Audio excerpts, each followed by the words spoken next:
حي على الفلاح.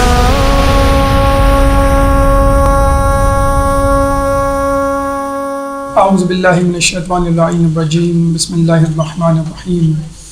رب اشرح لی صدری ویسر لی امری واحلل عقدۃ من لسانی یفقهوا قولی.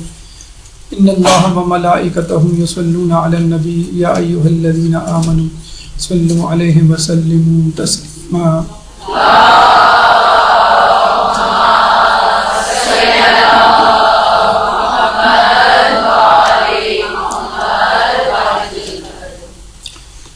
زیارت عراق کے حوالے سے ہماری گفتگو کا سلسلہ جاری ہے.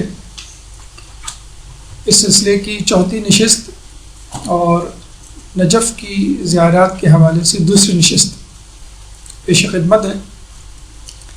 اس سے پہلے کہ نشست میں جو آخری بات ہم نے کی تھی جہاں پہ سلسلہ کلام منقطع ہوا تھا وہ تھا آثار حرم امیر المومنین.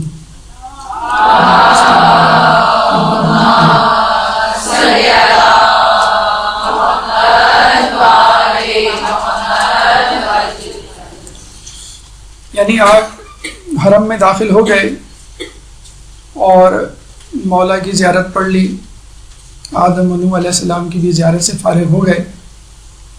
اب آپ کی آنکھیں کھلتی ہیں، ایک سرور اور ایک وجد کی کیفیت جو آپ پہ طاری تھی اس میں کمی آتی ہے، اور اس کے بعد آپ آس پاس دیکھتے ہیں کہ میرے آس پاس کیا ہے.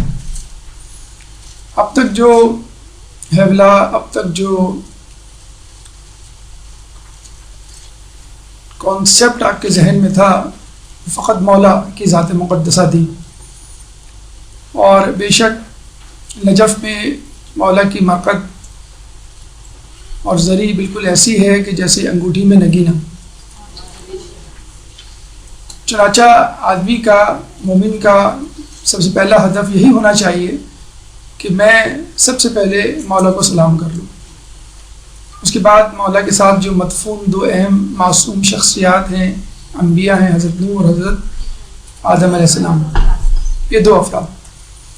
اس کے بعد جو دیگر زیارات ہیں اسی حرم مطہر میں اس کی زیارت کرنی ہے آپ کو. اور یہ ہم آپ کو بتلا چکے ہیں کہ فقط ائمہ معصومین ہی نہیں بلکہ ان کو متعارف کروانے والے لوگ یا وہ لوگ جو کسی نسبت سے مولا یا اہل بیت سے تعلق رکھتے ہیں وہ بھی ہماری جسے کہتے ہیں کہ حرارت ایمانی میں اضافے کا سبب بنتے ہیں. چنانچہ ہمیں مولا اور دو انبیاء کی زیارت سے فارغ ہونے کے بعد آس پاس نظر دوڑا کے دیکھنا ہے کہ یہاں پہ کیا کیا چیزیں ہیں. اگر آپ چاہیں تو یہ اب تک کی جو زیارت تھی وہ ایک سیشن میں کر لیں اور اس کے بعد حرم سے واپس ہوٹل چلے جائیں، وہاں پہ ریسٹ کر لیں، پھر دوبارہ آئیں، دوسرے دن کے لیے رکھ لیں، یا پھر حرم میں ہی تھوڑا سا ریسٹ کر کے پھر دوبارہ دوسری زیارات شروع کریں. ابھی جو آپ نے زیارت کی وہ مولا کی اور مولا کے ساتھ ان کی پائنتی کی طرف جو دو انبیاء دفن ہیں ان کی زیارت کی. یعنی یہ زیارت آپ کو ایک گو میں کرنی ہے. اس کے بعد آپ پلٹیں گے اور دیکھیں گے کہ میرے اطراف کیا کیا چیزیں ہیں. یہ نقشہ آپ کو رٹنا ہے، یاد کرنا ہے، ازبر کرنا ہے.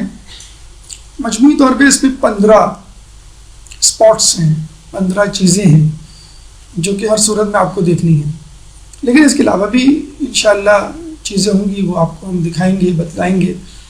اور مائکرو لیول پہ بھی زیارت کرنی ہے، میکرو لیول پہ بھی زیارت کرنی ہے.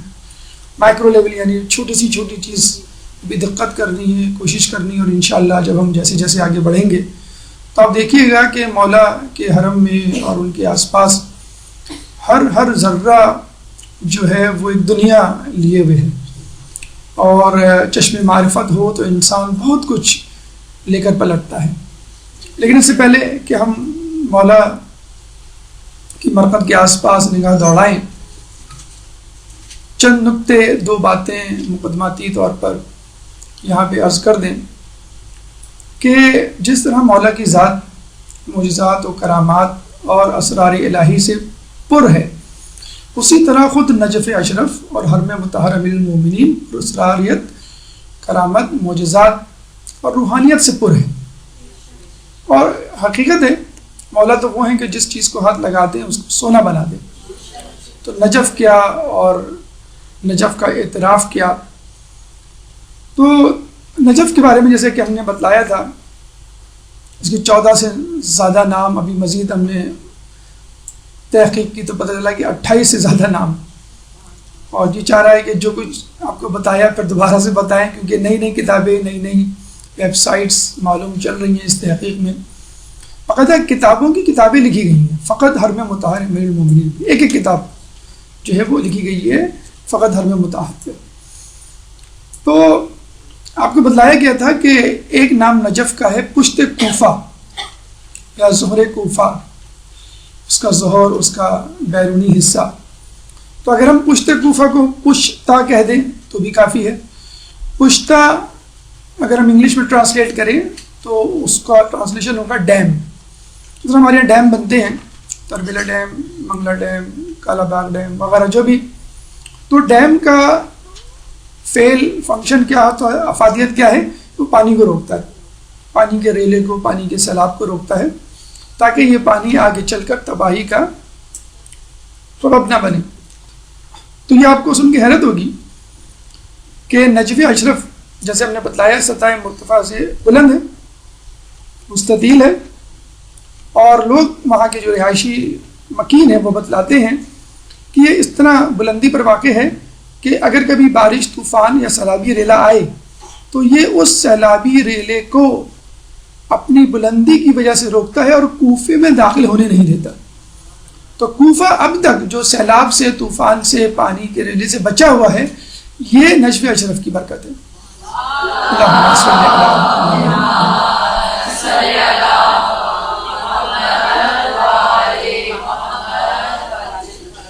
جس طرح مولا اپنے چاہنے والوں کی حفاظت کیا کرتے تھے، نجف بھی کوفے کی حفاظت کر رہا ہے.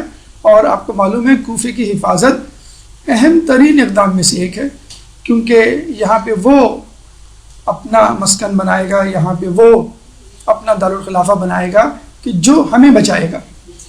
تو مولا نجف میں ہو کہ کوفے کو بچا رہے اور کوفے والا غیب پردہ غیبت میں رہ کر ہم کو بچا رہا ہے.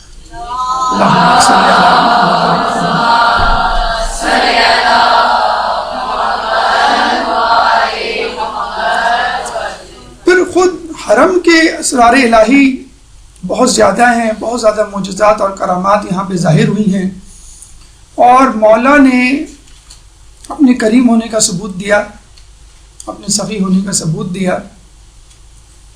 تعصب بھرا انداز نہیں اپنایا کہ فقط اپنے چاہنے والوں کو نوازا، ان لوگوں کو بھی نوازا جو مولا کو نہیں چاہتے تھے لیکن مجبوری کی بنا پر آ گئے. ہم عقیدہ نہیں تھے مولا کو جو ہے وہ اپنا ولی نہیں مانتے تھے، لیکن پھر بھی مولا نے دیا.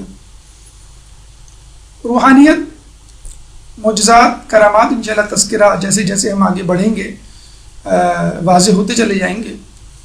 فقط مادی مالیت کے حوالے سے ایک بات عرض کرتے چلیں کیونکہ مادیت پرستی کی دنیا ہے. ڈاکٹر صلاح مہدی الفرتوسی اپنی کتاب مارقد و مطہر امیر المومنین علی ابن ابی طالب میں فرماتے ہیں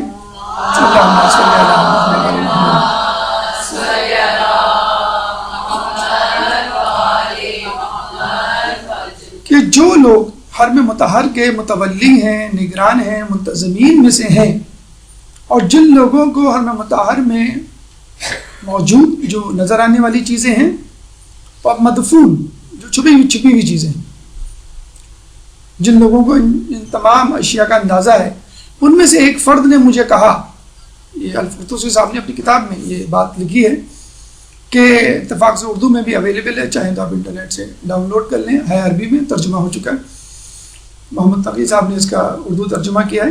تو وہ کہتے ہیں کہ ان مدفون خزانوں کو جاننے والوں میں سے ایک جاننے والا، ایک متولی سے میری بات ہوئی تو متولی کہتا ہے کہ آپ کو معلوم ہے کہ عراق میں اور اس سے پہلے عرب علاقوں میں سرداب ہوا کرتے تھے، سرداب میں میت دفن ہوتی تھی.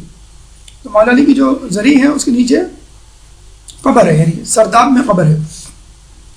وہاں پہ 4 گودام ہیں، بڑے بڑے کمرے، اور ان گوداموں میں نوادرات ہیں، اینٹیکس. وہ اینٹیکس ائمہ مطہرین کے حوالے سے بھی ہیں، وہ اینٹیکس بادشاہوں کے حوالے سے بھی ہیں، وہ اینٹیکس کچھ واقعات کے حوالے سے بھی ہیں. تو وہ شخص کہتا ہے کہ اگر 4 گوداموں میں سے فقط جنوب کا گودام اس کے نوادرات میں سے ایک نادر چیز کا ایک ٹکڑا بیچ دیا جائے تو اس سے اتنی قیمت ملے گی کہ نجف سے لے کے کربلا تک ایک ایسی شاہراہ تیار ہو سکتی ہے کہ جس کے فٹ پاتھ ٹائلوں سے بنے ہوئے ہوں اور جس کے دونوں اطراف درخت لگے ہوئے ہوں اور ان درخت کو سیراب کرنے کے لیے جا بجا فوارے.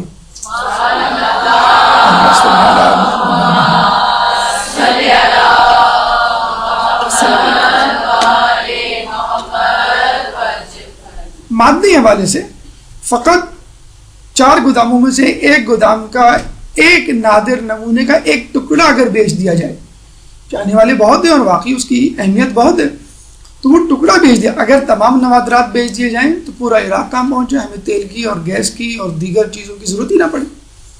انشاءاللہ بھی تذکرہ آگے آئے گا کہ جو صحن فاطمہ بننے جا رہا ہے وہاں پر یہ نوادرات رکھے جائیں گے، اور یہ نوادرات اتنے زیادہ ہیں کہ باقاعدہ 4 منزلہ بلڈنگ تعمیر ہو رہی ہے اس وقت، کہ جو ان نوادرات کو اپنے اندر جو ہے وہ جذب کرے گی. اور انشاءاللہ زائرین پھر اس کی بھی جو ابھی تک چھپے ہیں، کہتے ہیں کہ صدیاں گزر گئی ہیں، فقط 2 یا 3 مرتبہ یہ صندوق کھلے، 2 یا 3 مرتبہ، اس سے زیادہ نہیں کھلے، اجازت نہیں ہے، بہت سختی ہے.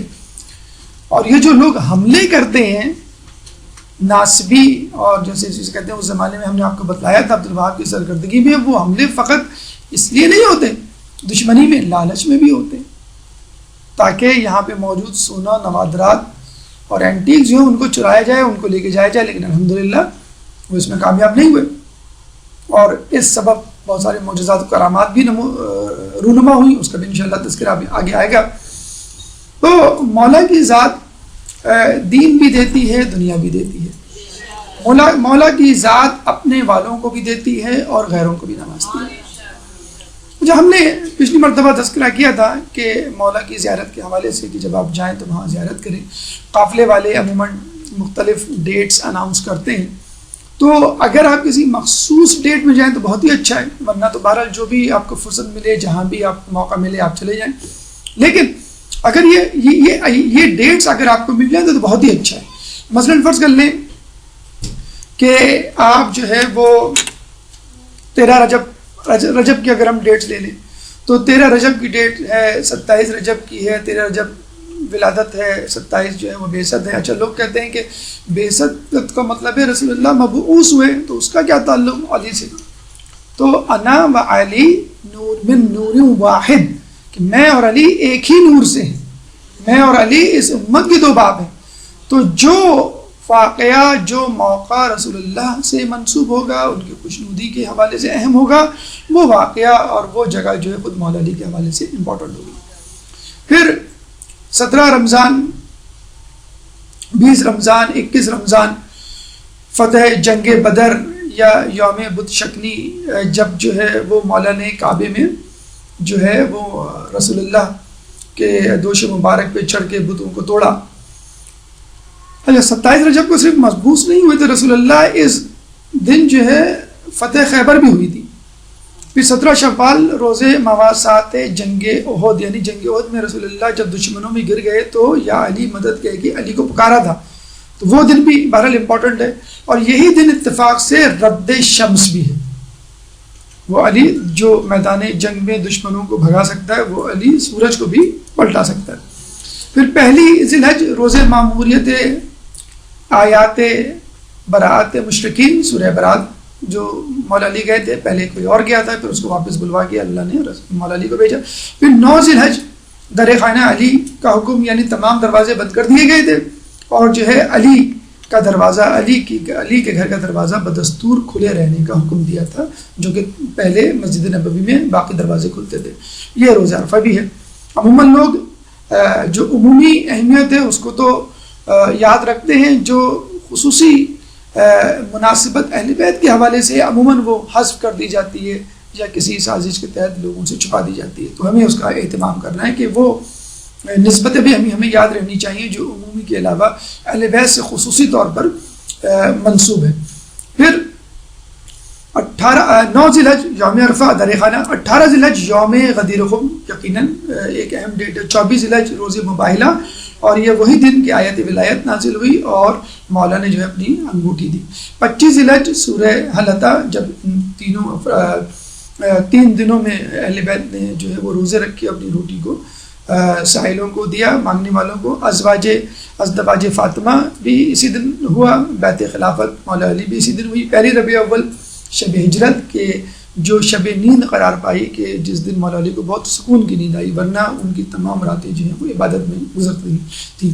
17 ربیع الاول روز ولادت رسول اللہ، اور 15 جمادی الاول فتح بصرہ۔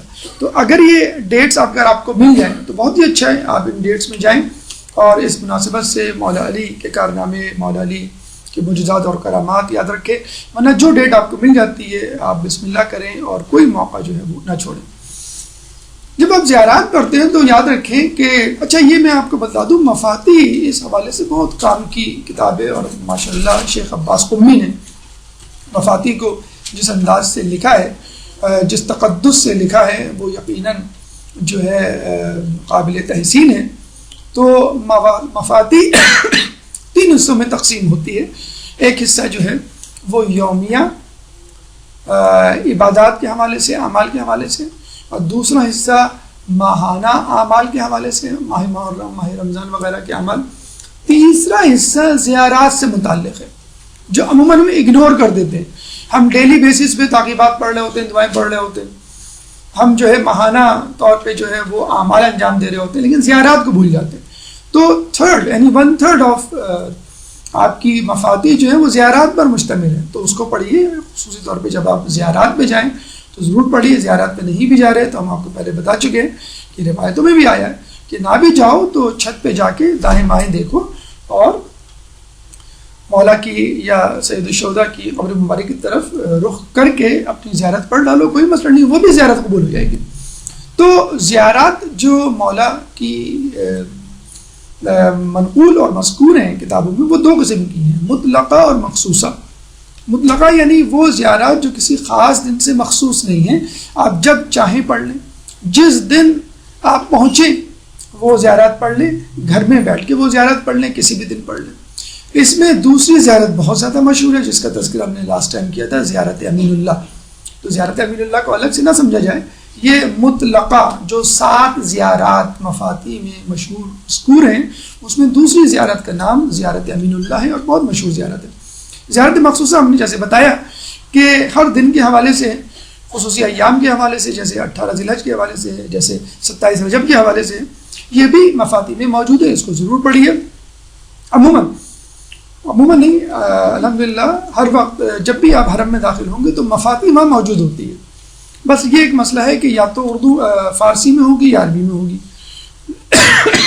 تو اگر آپ نہیں چاہتے کچھ ہاتھ میں لے کے جانا تو وہاں پہ وہ مل جائے گی۔ لیکن ایک مشورہ، ایک نصیحت اور ایک بات ہم یہاں پہ ضرور شیئر کریں گے کہ کوشش کریں زیارت پہ جائیں یا نہ جائیں، جو بھی دعائیں آپ پڑھتے ہیں ان کا 1 مرتبہ 2 مرتبہ یا 10 مرتبہ اردو ترجمہ ضرور پڑھیں، اور اس طرح پڑھیں کہ وہ زیارت آپ کو اردو ترجمے کے مفاہیم کے حوالے سے، مطالب کے حوالے سے یاد ہو جائے، کہ جب آپ اس کو پڑھنا شروع کریں تو وہ اردو ترجمہ آپ کے ذہن میں ہے، تب آپ کو لطف آئے گا۔ تو جو لوگ زیارت پہ جانا چاہتے ہیں وہ ایک اپنا ہوم ورک بنا لیں کہ زیارت پہ جانے سے پہلے 1 ہفتہ 2 ہفتہ یا 1 مہینہ، عموماً لوگوں کو پتہ چل جاتا ہے جب پلان کرتے ہیں وہ، کہ میں یہ تمام زیارات، یہ اذکار، یہ دعائیں جو مجھے وہاں جا کے پڑھنی ہیں، ابھی انشاءاللہ تمام کا تذکرہ آئے گا، وہ جو مجھے وہاں جا کے پڑھنی ہے ان کا میں اردو ترجمہ پڑھ لوں، تاکہ جب آپ جائیں تو ایک رٹو توتی کی طرح نہ پڑھیں، آپ کی توجہ ہو آپ کی زیارت کی طرف، آپ کی دعا کی طرف، تاکہ آپ جو ہے وہ روحانیت، جیسے ہم نے بتایا روحانیت حاصل کرنے کا ایک طریقہ یہ ہے کہ آدمی جو ہے ترجمے سے دعاؤں کو پڑھے. وہاں پہ لوگ جلدی جلدی پڑھ رہے ہوتے تو آپ کے پاس ٹائم نہیں ہوتا. اگر آپ اردو ترجمے والی مفاتیح بھی لے کے جائیں فرض کر لیں، تو جیسے سورہ فاتحہ ہے، اگر آپ سورہ فاتحہ پڑھیں تو آپ کا ترجمہ آپ کے ذہن میں آتا چلا جائے گا. قل هو اللہ کا ترجمہ، سورہ کوثر، سورہ قدر کا. تو اسی طرح آپ زیارات کی بھی پریکٹس کر لیں کہ جب زیارت کا کوئی جملہ بولا جائے یا مولانا صاحب پڑھیں یا با جماعت پڑھیں تو اس کا ترجمہ آپ کے ذہن میں آتا چلا جائے. اس کے بعد طریقہ زیارت ہم نے بتا دیا تھا، پھر ہم یاد دہانی کروا دیں بہت ہی ادب کے ساتھ. ہم نے بتایا کہ جب آپ کو وہاں جانا ہے تو ارائیول یعنی ورود شہر نجف دعا پڑھنی ہے، پھر دخول شہر نجف دعا پڑھنی ہے، پھر اذن دخول دعا پڑھنی ہے، پھر صحن میں جب آئے داخل ہوئے دعا پڑھنی ہے، صحن کے بیچ میں دعا پڑھنی ہے، پھر مرقد جسے کہتے ہیں کوریڈور، جب مطلب صحن اور زری مبارک کے درمیان جو رستہ ہوتا ہے پیسج جسے کوریڈور کہتے ہیں، اس مرقد پہ آپ کو دعا پڑھنی ہے. پھر پائندی پاؤں کی طرف سے داخل ہونا ہے آپ کو، ہر امام کے حرم میں پاؤں کی طرف سے داخل ہونا ہے. یہ ادب بھی ہے اور عقل بھی ہے کہ آدمی اگر کھڑا ہوگا آپ کے سامنے تو جب آپ اس سے روبرو بات کریں گے، فرض کر لیں گے وہ آدمی لیٹ جاتا ہے تو وہ جس طرح جب لیٹے گا تو اس کا پاؤں آپ کی طرف ہوگا. عقل بھی یہ کہتی ہے طریقہ یہی ہونا چاہیے کہ پاؤں کی طرف سے داخل ہو، اور ادب بھی یہی کہتا ہے کہ مولا کے پاؤں کی طرف سے، پائنتی کی طرف سے داخل ہو. یہ جو ایوان ذہب ہے اور دو جو گولڈ کے سونے کی مینار ہیں، یہ وہ ڈائریکشن ہے کہ جب آپ داخل ہوں گے اس طرف سے تو وہ پائنتی ہوگی، یعنی پائے اقدس مولا کا، وہاں سے آپ کو داخل ہونا ہے. تو وہاں داخل ہو گئے، داخل ہونے کے بعد پھر آپ کو جو ہے وہ زیارات وغیرہ پڑھنی ہے. ایک تو ہم نے بتلا دیا زیارت مطلقہ، زیارت مخصوصہ، لیکن ظاہر سی بات ہے آدمی کا وہاں 5-6 دن کا اسٹے ہوتا ہے. اگر آپ کا 10-12 دن کا پیکیج ہے تو 3-4 دن 5 دن آپ کو نجف میں، اسی طرح 4-5 دن کربلا میں، 1 دن کاظمین میں، پھر صحابہ میں آن دا وے ہوتے ہوئے آپ جائیں گے. تو آدمی کا جی چاہتا ہے میں اب کیا پڑھوں. تو کچھ لوگ تو بیچارے پڑھتے نہیں، معلوم ہی نہیں ہے ان کو، بس ایک رٹی رٹائی زیارت پڑھ لیا پھر آگے واپس. دوسرے دن بس ادھر ادھر دیکھتے ہوئے کون کیا کر رہا ہے، اور پھر واپس آ گئے، میناروں کو دیکھ لیا، بلڈنگ کو دیکھ لیا، صحن کو دیکھ لیا، ان کی نقش نگاری کو دیکھ لیا. نہیں، یہ نہ کریں، وہ بھی دیکھیں، لیکن بہرحال جو دعائیں اور اذکار مذکور ہیں اس طور پہ ہم جو ہے پاکستانی خواتین کی بڑی داد دیں گے کہ خواتین اس معاملے میں بہت زیادہ ایکٹیو متحرک ہوتی ہیں ماشاء اللہ. وہ کوئی دقیقہ فروغ گزاشت نہیں کرتی، وہ کوئی عمل نہیں چھوڑتی ماشاء اللہ. تو آپ لوگوں کو بتلاتے ہوئے تو زیادہ خوشی ہوتی ہے کہ انشاءاللہ آپ اس پہ عمل کر لیں گے. مرد حضرات تھوڑی سی ڈنڈی پا جاتے ہیں، لیکن ان کو بھی آپ ہی نے تیار کرنا ہے اور آپ ہی نے جو ہے وہ ان کو مجبور کرنا ہے کہ بھائی آپ بھی تمام یہ باتیں کریں، کام کریں، بچوں کو بھی تیار کریں. ابھی ہم انشاءاللہ اعمال بتلاتے ہیں آپ کو کہ اگر وہ بڑی بڑی نمازیں، بڑی بڑی دعائیں، بڑی بڑی زیارتیں نہیں پڑھ سکتے تو چھوٹی چھوٹی نمازیں، چھوٹے چھوٹے اذکار ہیں وہ ان کو سمجھا دیں. کربلا یا نجف میں جب بھی آپ وارد ہوں تو سب سے پہلا کام کریں کہ وہاں دکان پہ جا کے تسبیح خریدیں اور اس کو ہاتھ میں لے لیں، اپنے بچے کو دیں، اپنے شوہر کو دیں، اپنے ابو کو دیں، اپنے بھائی کو دیں، اور یہ بنا لیں اپنا وتیرہ کہ میں جب تک یہاں رہوں گی یہ تسبیح میرے ہاتھ میں ہوگی اور مجھے کچھ نہ کچھ ذکر کرنا ہوگا. تسبیح ہاتھ میں ہوتی ہے تو آدمی کو، اب وہاں پہ دیکھیں وہ شو آف والا معاملہ بھی نہیں ہے. اس وقت آپ تسبیح لے کے گھر میں گھومیں، کراچی میں گھومیں تو اسکول کالج جائیں تو بڑا آڈ لگے گا، لگنا تو نہیں چاہیے. بہرحال ہم جو میوزیکل ڈیوائس لے کے گھوم رہے ہوتے ہیں ہمیں آڈ نہیں لگتا، لیکن وہاں پہ چلیں بہرحال چندہ، اس میں کوئی ایسا پرابلم نہیں ہونا چاہیے. آپ کی تسبیح آپ کے ہاتھ میں، آپ کو یاد رہے گا کہ میں یہاں پہ ذکر کرنے آیا ہوں، میں اللہ کی جو ہے وہ اللہ کی روحانیت کو، مولا کی روحانیت کو کسب کرنے آیا ہوں. اور جو چیزیں آپ پڑھ سکتے ہیں مثلا زیارات کی مد میں، زیارات کے ضمن میں زیارت جامعہ کبیرہ پڑھ سکتے ہیں. اور ایک زیارت جو لوگ اکثر بھول جاتے ہیں کہ سر اقدس حسین، امام حسین کی بھی زیارت ہے جو مفاتیح میں مذکور ہے، کیونکہ ایک روایت کے مطابق سر اقدس حسین جو ہے وہ وہاں پہ دفن ہے. اس کا انشاءاللہ تذکرہ آگے آئے گا. اس کے علاوہ جیسے میں نے آپ کو بتایا کہ اگر بچے ہیں وہ نہیں سمجھ پا رہے کہ ہم کیا کریں تو ان کو کہیں گے بھائی یا علی کا ورد کرو. ویسے جو کتابوں میں مذکور ہے 12,000 مرتبہ یا علی کہنا بہت زیادہ مجرب ہے اور آپ کی حاجات کی برابری کے لیے بہت زیادہ آزمودہ ہے.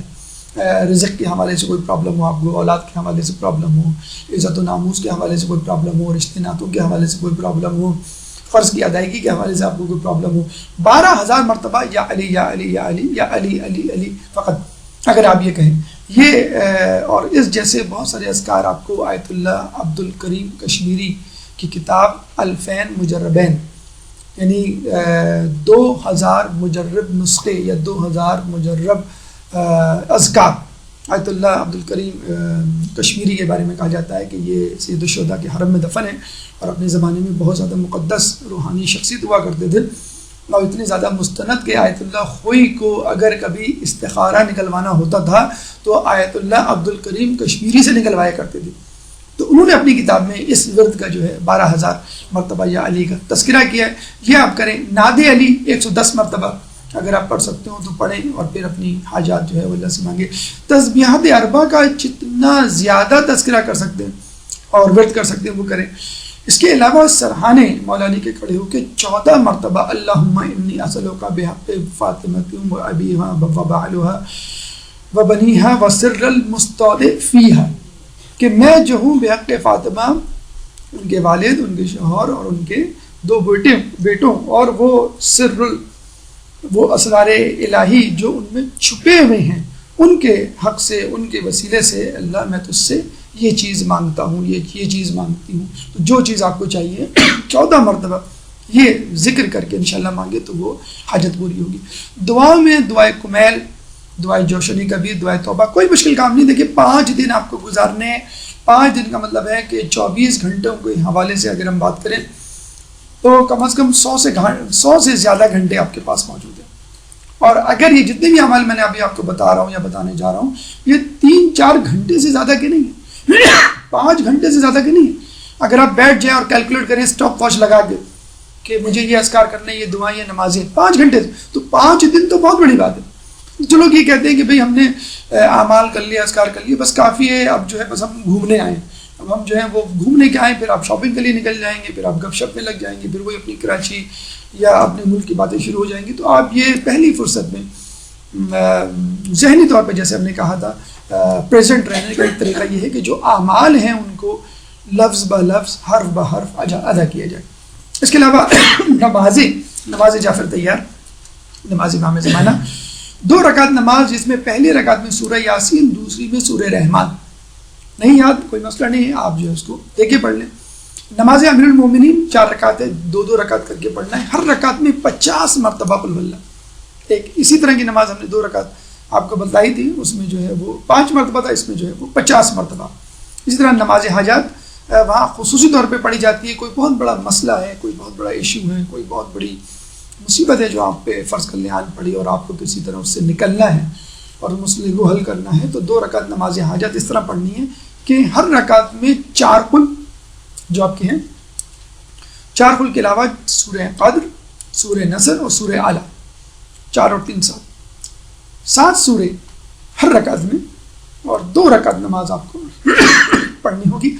اور پھر کہیں جا کے انشاءاللہ آپ جو کچھ بھی مانگیں گے مولا آپ کو عطا کریں گے. ایک درود پڑھ دیں محمد علیہ.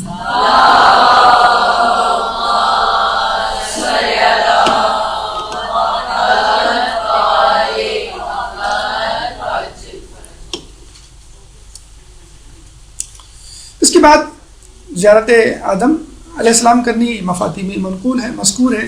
اس کے بعد زیارت حضرت نوح علیہ السلام آپ کو کرنی ہے.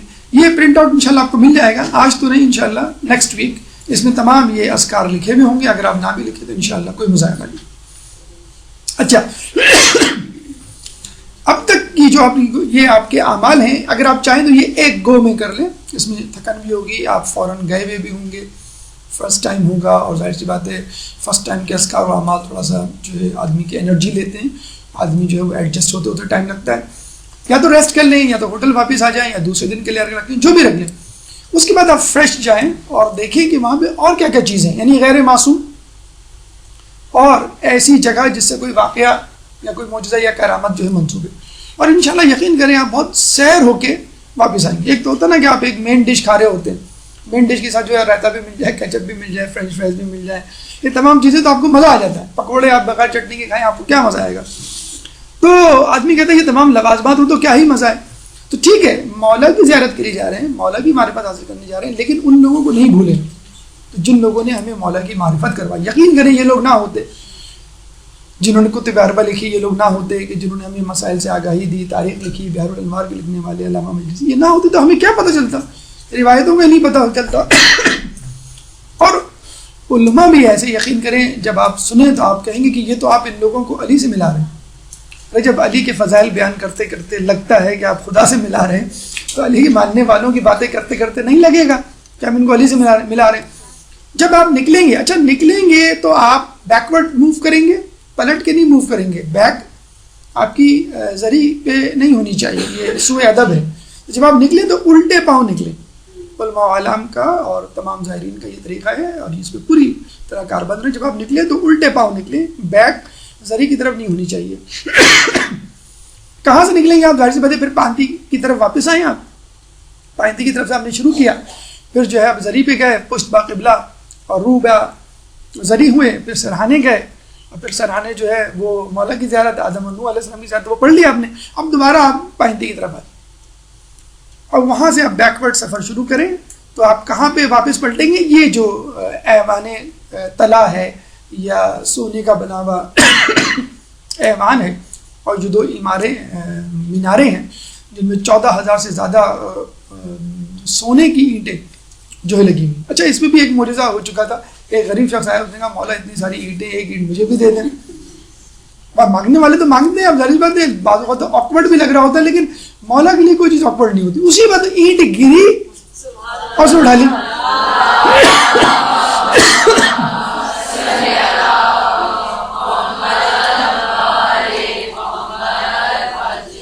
آسمان سے کوئی چیز گرے، حرم میں گرے، سونے کی گرے تو سب کی نظریں، یا تو چونی گرے کوئی اٹھائے تو دوسرے لوگ آ جاتے ہیں ہمارا بھی حصہ دو، ہمارا بھی بتہ دو. لوگوں نے اس کو پکڑ لیا، ہم تو نہیں جانے دیں گے.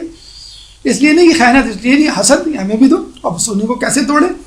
بہت سر بڑا مسئلہ کھڑا ہوا. وہ حاکم کے پاس گئے، علماء کو بلایا تو پہلے دن تو علماء کو نہیں بلایا، متولی کے پاس گئے، انہوں نے کہا نہیں واپس کرو، یہ تو امانت ہے.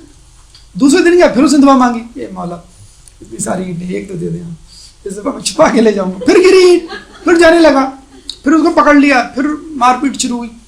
تیسرے دن پھر یہی حرکت اور وہ گری. اب اس دفعہ لوگوں نے کہا بھائی یہ کوئی سنجیدہ معاملہ لگتا ہے، علماء کے پاس لے کے جاؤ.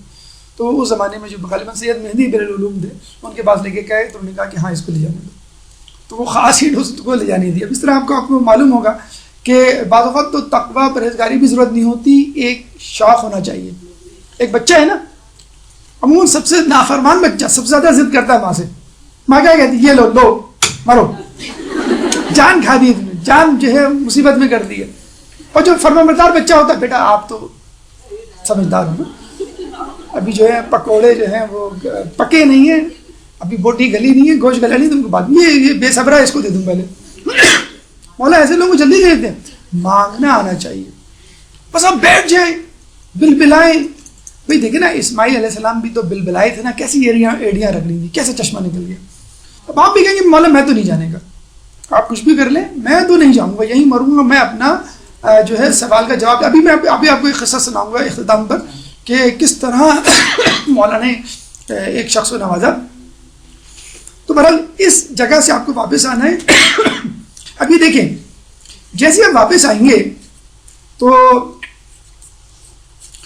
رائٹ ہینڈ پہ یہ جو ہے کہ آپ کو ایرو نظر آ رہا ہے، یہ علامہ ہلی یہاں پہ مدفون ہے، اور الٹے ہاتھ پہ مقدس حبیلی.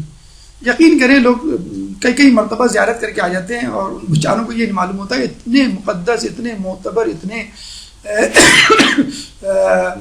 عارف علماء یہاں پہ دفن ہے. علامہ ہلی سیدھے ہاتھ پہ اور مقدس حبیلی. اچھا اب ان کے بارے میں تھوڑا سا سن لیں. جیسے میں نے آپ کو بتایا کہ جب آپ جس شخصیت کی زیارت کرتے ہیں اس شخصیت کی تھوڑی سی معلومات اگر ہو تو پھر اس سے مولا علی کی معجزات، کرامات، خدمات اور جو کچھ انہوں نے اسلام کے لیے قربانیاں دی اگر نہیں معلوم تو آپ کو کیا مزہ آئے گا. آپ جب جاتے ہیں مولا کی زیارت کو اور جو روحانیت لے کر آتے ہیں اس لیے تو لے کے آتے ہیں کہ ان کو جان کر، ان کو پہچان کر، ان کی معرفت رکھ کر ہم نے زیارت کی ہے. ایسے تھوڑی کی ہے ہاں بھی ایک صحابی رسول تھے، ہاں بھائی شیعوں کے امام تھے یا ہمارے جو پہلے امام، نہیں باقاعدہ معرفت کے ساتھ کہ کیا شخصیت تھے. علامہ ہلی ہلا سے ان کا تعلق تھا، اپنے زمانے میں بہت بڑے عالم دین تھے، بلکہ ان کا پورا خاندان کا خاندان جو ہے وہ مجتہد، ان کے والد سدید الدین ہلی جنہوں نے ان کو پڑھایا، خواجہ نذیر الدین طوسی جنہوں نے ان کو پڑھایا، وہ تو ان کے خاندان کے نہیں تھے، لیکن محقق ہلی ماموں جنہوں نے ان کو پڑھایا، پھر انہوں نے جو ہے وہ سب کا پڑھایا ہوا اپنے بچے پہ نکالا، اور پھر محقق ہلی فخر المحققین اپنے بچے کو مطلب بلوغت سے پہلے مجتہد بنا کے چھوڑا۔ تو علامہ ہلی کہتے ہیں کہ اتنے زیادہ زیرک، اتنے زیادہ انٹیلیجنٹ، اتنے زیادہ کمپٹیٹو کہ جب کسی عالم دین سے اس زمانے میں کہا جاتا تھا کہ علامہ ہلی کی تعریف کرنے کا بھی کیا فائدہ، اس سے کیا ان کا مرتبہ بلند ہو جائے گا؟ کیا وہ جتنے بلند مرتبے پہ ہیں کافی ہے، ہماری تعریف سے کچھ نہیں ہوگا۔ اس وقت اگر ہم کسی کو آیت اللہ کہتے ہیں تو اس کا مطلب کیا ہوتا ہے؟ وہ مجتہد ہوتا ہے۔ تاریخ میں جب علماء میں کسی کو آیت اللہ کہا جاتا تھا تو اس سے مراد علامہ ہلی ہوا کرتے تھے۔ اپنے زمانے میں علامہ ہلی کے بارے میں بتا رہا ہوں کہ مناظرے کے بڑے عالم تھے، اور اپنے زمانے میں اس زمانے میں ایک بادشاہ تھا خدا بندے، تو اس کے دربار میں عالم دوست تھا، اس نے مناظرہ کروایا شیعہ اور غیر شیعہ علماء کے درمیان، تو یہ جیت گئے تو بادشاہ بھی کنورٹ ہو گیا۔ پھر بادشاہ نے جو ہے مدرسے بنانے شروع کی، ایک مدرسہ اس نے موبائل مدرسہ بنایا، موبائل کلینکس ہوتے نا ہمارے یہاں، اس نے موبائل مدرسہ کہ میں جہاں جہاں جاؤں گا شکار پہ یا سیر پہ یہ مدرسہ میرے ساتھ چلے گا۔ تو اس زمانے میں اتنا زیادہ ہلا مشہور ہوا کہ 400 مجتہدین فقط ہمیں ہلا میں نظر آتے تھے۔ تو علامہ ہلی کی بڑی خدمات ہیں، ایک خدمت تو یہ ہے کہ انہوں نے 100 جلدوں پر مشتمل کتاب لکھی، مختلف موضوعات۔ اچھا یہ بھی ایک عجیب بات بتا دوں، علماء نے کتابیں لکھی ہیں، علامہ ہلی واحد عالم ہے کہ جن پر فقط 70 کتابیں لکھی گئی ہیں، ان کی ذات پر، ان کے علمی کارناموں پر۔ اور جو بڑا کارنامہ ہمیں نظر آتا ہے علامہ ہلی کا کہ انہوں نے اپنے زمانے میں حدیثوں کی درجہ بندی کی۔ عبد اللہ خوئی کے بارے میں کہا تھا نا کہ علم الرجال کے بارے میں اتنی مستند کتاب لکھی ہے کہ اب موجودہ دور کے مجتہدین کو بہت زیادہ چھان بین نہیں کرنی پڑتی کہ فلاں راوی ثقہ ہے کہ نہیں، مستند روایت ہے کہ نہیں، بہت زیادہ دقت نہیں کرنی پڑتی۔ تو اس زمانے میں حدیث یا تو صحیح ہوتی تھی یا ضعیف، بس غلط یا صحیح، لیکن انہوں نے آگے بتایا کہ نہیں، موثق بھی ہو سکتی ہے، مرسل بھی ہو سکتی ہے، غیر مرسل، اور پھر جتنی بھی احادیث کی درجہ بندی، اور پھر انہوں نے بتایا کہ کون سی حدیث کہاں یوز ہو سکتی ہے، کچھ اقسام کی حدیث فقہ میں استعمال ہو سکتی ہے، کچھ کی اخلاق میں بھی چل جائیں گی، کون سی حدیثیں جو فقہ میں نہیں استعمال ہو سکتی لیکن اخلاق کے موضوعات میں چل جائے گی۔ تو یہ کام علامہ ہلی نے اپنے زمانے میں کیا، اور بہت سارے لوگوں کو اہل تشیع کی طرف جو ہے ان کے مناظرے مشہور ہیں، کبھی انشاءاللہ ہوا تو ہم اس پہ تفصیل سے روشنی ڈالیں گے۔ تو بہرحال ان کا پورا خاندان جو ہے کہ علمی خدمت پر معمور تھا، اور اپنے زمانے میں منتظمین اور گورنر اور بادشاہوں تک ان کی رسائی تھی۔ مقدس اردبیلی، دیکھیے ان کا نام اس نام میں نہیں ہے، ان کا نام تھا احمد، اتنے باتقوا کہ ان کا نام مقدس پڑ گیا، اردبیل کے رہنے والے، مقدس اردبیل۔ دیکھیں ابھی تو ہم جاتے ہیں نا ہوٹلوں میں، کھانا اگر ایسا ویسا مل جائے تو ہم پورا ہوٹل جو ہے وہ سر پہ اٹھا لیتے، آسمان پہ اٹھا لیتے۔ مقدس اردبیلی ان علماء میں سے ہیں جن کے بارے میں کہا جاتا ہے کہ جنہوں نے اپنے ابتدائی ایام انتہائی قسمہ پرسی میں گزارے، تربوز کے چھلکے کھا کر انہوں نے اپنا ابتدائی دور گزارا ہے۔ اگر ہم کو کوئی تربوز بھی دے دے نا میٹھا، وہ بھی ہم لینے سے انکار کر دیں گے، نہیں کچھ اور پلاؤ، تربوز کے چھلکے۔ اچھا ان کے ساتھ ایک اور دوست ان کا ہوا کرتا تھا، تو یہ کیا کیا کرتے تھے کہ دوست کو پتہ نہ چلے میں کیا کر رہا ہوں، تو اس کو کہتے تھے کہ بھائی فلاں وقت نہیں آنا، میں ذرا مصروف ہوتا ہوں 15 منٹ، تو وہ نہیں آتا تھا۔ اچھا اتفاق سے وہ دوست بھی ان کو یہی کہتا تھا کہ آپ بھی ذرا جو ہے وہ فلاں وقت میں آئیے گا کمرے میں، ذرا میں مصروف ہوتا ہوں۔ اتفاق سے یہ گھس گئے ایک دن، معلوم نہیں تھا کہ دوست موجود ہے اور یہ ہماری بات ہو چکی ہے، تو پتہ چلا کہ وہ تربوز کے چھلکے کھا رہا ہے وہ بھی، تو دونوں ایک دوسرے کو گلے لگایا، دونوں روئے کہ چلو ہم دونوں کا حال ایک جیسا ہے، اب ہمیں ایک دوسرے سے تقویت ملے گی، اور ہم تربوز کے چھلکے کھا کر یہ نہیں کہیں گے کہ فقط میں ہی ہوں جو تربوز کے چھلکے کھا رہا ہے۔ تو یہ تربوز کے چھلکے کھانے والے لوگ تھے جن کی وجہ سے اب نجف اس موقع پر، دیکھیں تربوز کے چھلکے جو کھاتا ہو اس کو پیسوں کی کتنی ضرورت ہوگی، ہمارے پاس پیسے ہوتے ہیں لیکن پھر بھی کوئی پرائز بانڈ نکل آئے، کوئی لاٹری نکل آئے، یا کوئی ویسی اشرفی کی تھیلی ہمارے گھر میں دیا، ہم پلٹ بھی پوچھیں گے بھی نہیں کہ کیوں تیرے خیریت ہے، میں ڈیزرو تو نہیں کرتا۔ وہ آسٹریلیا میں ایک کوئی ای میل آئی تھی نا کہ آپ ان لمیٹڈ لون لے سکتے ہیں، وہ $2 ملین اس نے لون لے ڈالا اور خرچ بھی کر ڈالا، گاڑیاں پہ گاڑیاں اور ہوٹلز اور گھر سب. بعد میں پتہ لگا کہ وہ ای میل غلطی سے اس کو چلی گئی تھی، لمیٹڈ کی جگہ ان لمیٹڈ لکھ دیا انہوں نے، UN لکھ دیا.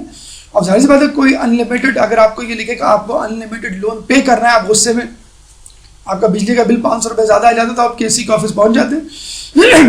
مقدس ارد بلی ایک دفعہ کنویں سے پانی نکال رہے تھے تو ڈول میں پانی کی بجائے اشرفیاں آ گئی. جیسی اشرفیاں دیکھی ہم ہوتے تو بے ہوش ہو جاتے ہیں، خود بھی گرتا ڈول بھی گرتا.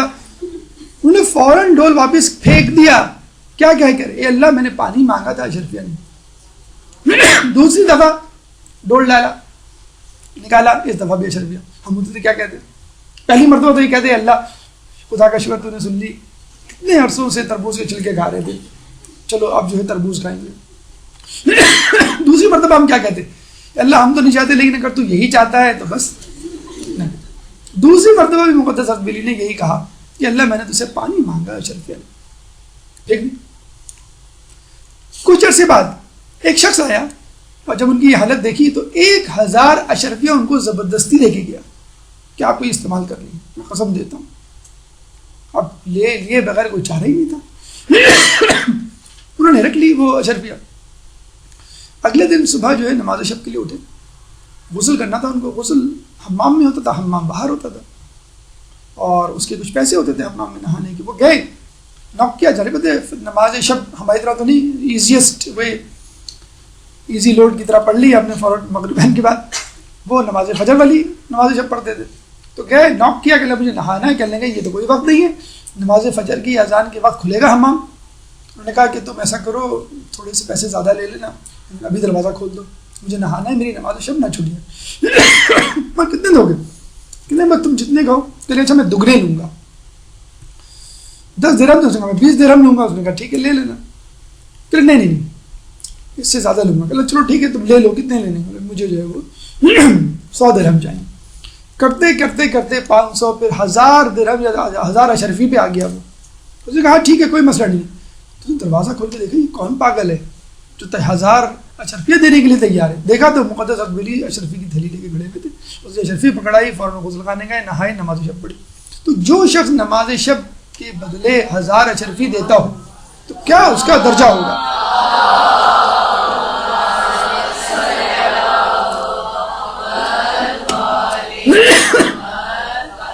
ہمیں تو کوئی انوائٹ کرتے ڈنر پارٹی پہ، ہم چلائیں گے، خوب ڈٹ کے کھائیں گے، چاہے نماز فجر ہی کیوں نہ قضا ہو جائے. کوئی کسی کا فون آ جائے لمبی آدھے گھنٹے 1 گھنٹے کی گفتگو، کوئی مسئلہ نہیں. نماز شب کیا نماز فجر ہی قضا ہو جائے، ہمیں معلوم ہی نہیں ہوتا. بعض اوقات صبح اٹھ کے سوچ رہے ہوتے کہ نماز فجر پڑھی تھی کہ نہیں پڑھی تھی. چلیں خیر چائے پی لے، ٹھنڈی ہو رہی ہے. تو مقدس ارد بلی یہ ان کا لیول تھا. جب ہی ایسے ہی لوگوں کو مولا سلام کا جواب دیا کرتے تھے.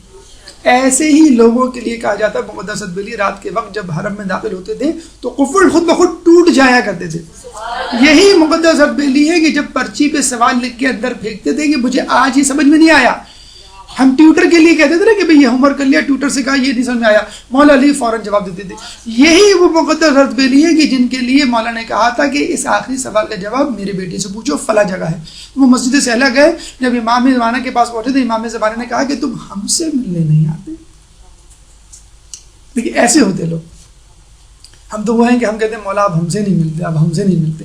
ایسا بنیے کہ امام زمانہ کہیں کہ تم ہم سے ملنے کی دعا نہیں کرتے، تم ہم سے ملنے کیوں نہیں آتے.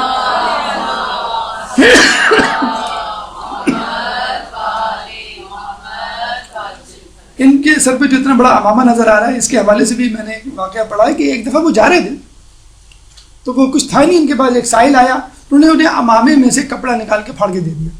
دوسرا آیا، اس کے ساتھ بھی تیسرا آیا. پورا امامہ گھر جاتے جاتے خالی. ہمارے زمانے میں تو ننگے سر چلنا کو اتنا معیوب نہیں ہے، اس زمانے میں بہت زیادہ، اور علماء کے لیے تو خاص طور پہ نجف میں تو بہت ضروری ہے عالم دین بغیر امامے ابے قبا کے نہ نکلے. مراجعین نے کہا ہے خدا نہ خواستہ کچھ ہو گیا تمہارے ساتھ غیر ملکیوں کو خصوصی طور پہ اور تمہارے سر پہ امامہ نہ ہوا تو ہم سے نہ کہنا، ہم نہیں چھوڑوائیں گے. بہت معیوب سمجھا جاتا ہے کہ عالم دین اگر جو ہے ابا قبا اور امامے کے بغیر نکلے. بلکہ اسٹوڈنٹس جو ہوا کرتے ہیں پہلے ہی دن ان کا یونیفارم بھی یہی ہوتا ہے، امامہ اور ابا قبا. تو یہ بہرحال آپ کے مقدس ارد بلی تھے کہ جن کی وجہ سے اچھا ان کو بہت آفر ہوئی اس زمانے میں کہ آپ اصفہان آ جائیں. اس زمانے میں اصفہان جو ہے وہ بہت بڑا مرکز تھا لیکن وہ نہیں گئے. اور انہی کی وجہ سے کہ جیسے ہم نے آپ کو بتایا شیخ طوسی آئے تھے سب سے پہلے نجف میں یعنی پہلی مرتبہ نجف کو جو ریکوگنائز کروایا ہے مولا علی کی مربد مبارک کے علاوہ بعد میں جن لوگوں نے اس میں شیخ طوسی تھے سب سے پہلے, اس کے بعد مقدس بیلی. اب آئیے آثار حرم کی طرف. یہ دیکھیے 15 کم و بیش چیزیں ہیں جو یہاں موجود ہیں. ان کی تو آپ کو زیارت کرنی ہی کرنی ہے, لیکن انشاءاللہ اس کے بعد کچھ اور چیزیں بھی ہیں ان کی بھی زیارت ہم کریں گے اور آپ کو بتائیں گے. کوشش کریں کہ یہ جو اسپاٹس ہیں 15 اور یہ جو پکچر ہے اس کا اسنیپ شاٹ لے لیں, موبائل سے نہیں اپنے آنکھوں سے اپنے ذہن میں, اور نجف جانے سے پہلے یہ پکچر آپ کو یاد ہو. کم از کم فائدہ یہ ہوگا آپ گھومیں گے نہیں. گھوم جاتے ہیں لوگ قافلے سے, کس دروازے داخل ہوئے پھر بعد میں کسی اور دروازے سے نکل گئے, کم از کم یہ ہوگا, ورنہ معرفت دوبارہ ہوگی. دوسری بات ہے کہ چیزیں اگنور نہیں ہوں گی. جب بھی آپ داخل ہوں گے آپ کو پتہ چل جائے گا میرے لیفٹ پہ کیا ہے, رائٹ پہ کیا ہے. اور جیسے آپ وہ چیزیں دیکھیں گے تو آپ کو جو ہے وہ پھر وہ کہانی وہ پس منظر بھی یاد آئے گا. دیکھیں یہ ہے سب سے پہلے آپ کا باب کبیر یا باب علی رضا. اس کی تفصیل انشاءاللہ 1 by 1 ہم کر لیں گے. اس کے بعد دوسرے نمبر پہ باب مسلم بن عقیل, تیسرے نمبر پہ مسجد خضرا, چوتھے نمبر پہ حسینیہ مدرسہ غربیہ, پانچویں نمبر پہ باب شیخ طوسی, چھٹے نمبر پہ ایوان علماء, ساتویں نمبر پر مسجد عمران بن شاہین, آٹھویں نمبر پر مکتبہ حیدریہ, نویں نمبر پہ تقیہ بکتاشیہ یا حسینیہ بکتاشیہ, پھر 10ویں نمبر پہ رواق ابو طالب, اس کے بعد 11ویں نمبر پر ناودان یا میزا ابی رحمت پرنالہ, 12ویں نمبر پہ یہ آپ کا باب قبلہ, پھر 13ویں نمبر پہ آپ باہر آ جائیں, یہ پورا جو ہے وہ صحن فاطمہ ہے, اور صحن فاطمہ کے ساتھ متصل ہے مہمان خانہ مضیف جسے کہتے ہیں, باہر کے جو افراد ہوتے ہیں ظاہر ان کو کھانا کھلایا جاتا ہے فری. اور پھر واپس آپ آئیں, یہ جو ہے 15واں جو ہے باب فرج جو امام زمانہ سے منسوب ہے. اب آئیے ایک ایک کر کے ان مقامات کی سیر کرتے ہیں اور دیکھتے ہیں کہ اس میں ہمارے لیے کیا عبرتیں پوشیدہ ہیں. درود پڑھ دیں محمد والے محمد.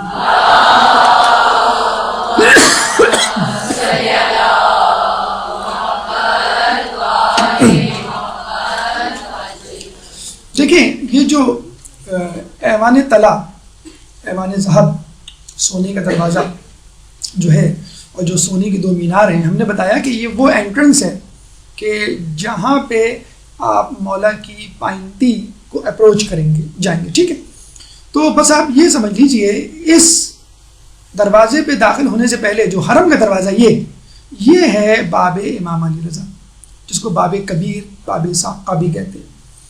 اور کہا یہ جاتا ہے, اچھا نام رکھنے کی کیا وجہ ہے, اس دروازے سے جب باہر داخل ہوں گے آپ, یعنی باہر نکلیں گے اور چلتے چلے جائیں گے تو کہاں پہنچیں گے, امام علی رضا علیہ السلام کے حرم میں, ایران. یہ اس سمت میں واقع ہے یہ دروازہ جہاں پر امام علی رضا علیہ السلام کا روضہ ہے. اسی کے اوپر یہ مینارہ ہے جس کے اوپر ایک بہت بڑا سا گھڑیال گھنٹہ جو ہے وہ پوشیدہ ہے, لگا ہوا ہے.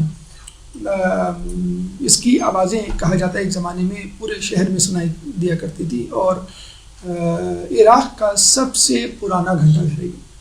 اچھا باب کبیر ایک زمانے میں کہا جاتا تھا, اور ابھی بھی غالباً, کہ جب صبح ہوتی ہے تو باب کبیر کے سامنے بہت زیادہ روشنی ہوتی ہے خصوصی طور پہ, تو لوگوں کو پتہ چل جاتا ہے کہ طلوع آفتاب ہو گیا. کرنیں روشنی کی آپ کو نظر آئیں گی وہاں پہ. اور زوال کے وقت خصوصی طور پہ اسی باب کبیر کے قریب وہ سے قضا کے رنگ جو ہے وہ بکھرے ہوتے ہیں, جس سے پتہ چل جاتا ہے کہ جو ہے وہ ظہر کا وقت ہو گیا ہے. اسی طرح باب کبیر کے ساتھ ایک چھوٹا سا دروازہ, یہ دیکھیے یہ دروازہ باب مسلم بن عقیل ہے, اور اس کی کیا سگنیفیکنس ہے, وجہ تسمیہ کیا ہے. اگر اس دروازے سے آپ باہر داخل ہوں, باہر نکلیں, اندر نہیں داخل ہوں, باہر نکلیں اور چلتے چلے جائیں تو آپ کہاں پہنچیں گے, کوفے میں اس جگہ جہاں پہ مسلم بن عقیل داخل ہوئے تھے, جس جگہ سے مسلم بن عقیل کوفے میں داخل ہوئے تھے.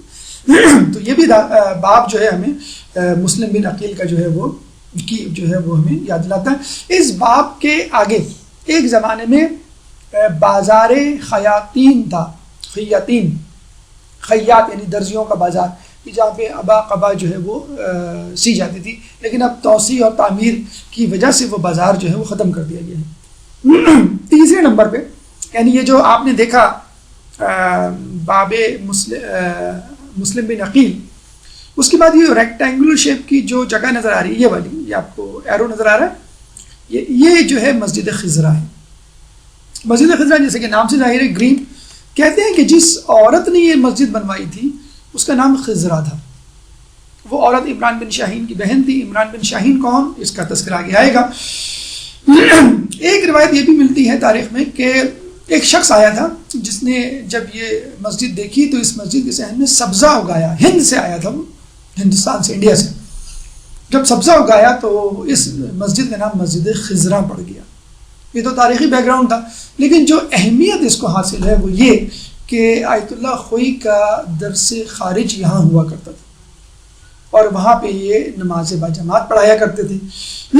آپ کے انتقال کے بعد آیت اللہ العظمیٰ علی سیستانی نے جو ہے نماز پڑھانا شروع کی، اور ابھی فی الحال ان کا درس خارج یہاں پہ نہیں ہو رہا، لیکن کسی اور مجتہد کا یہاں پہ درس خارج ابھی بھی جاری ہے۔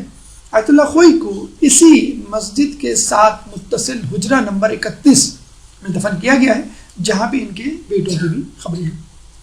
پھر اسی مسجد خضرا سے آپ آگے جائیں گے تو سیدھے ہاتھ میں، اچھا ہم جو ہیں یہ یاد رکھیے گا، باب کبیر یا مین گیٹ یا باب صاحب سے یا باب الساعہ سے انٹر ہو رہے ہیں، اور ابھی ہم مولا کی زری پہ نہیں جا رہے ہیں۔ ہم نے مولا کی زری دیکھ لی اور وہاں زیارت پڑھ لی، سلام اور جو دعائیں وغیرہ اذکار پڑھ لی، وہ ختم کر لیے۔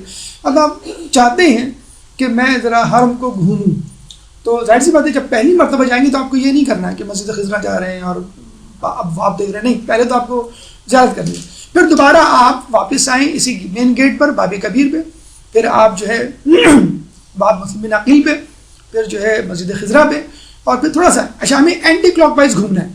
مولا کا جو حرم ہے اگر فرض کر لیں وہ اس طرح چاہیے تو مستطیل ہے، یہ چوکور ہے، تو آپ باب کبیر سے داخل ہوئے تو اینٹی کلاک وائز یعنی آپ کو یوں گھومنا ہے۔ تو یہاں پہ یہ جب چکر کمپلیٹ کریں گے اور دوبارہ باب کبیر پہ آئیں گے تو انشاءاللہ ایک دنیا آپ دیکھ چکے ہوں گے۔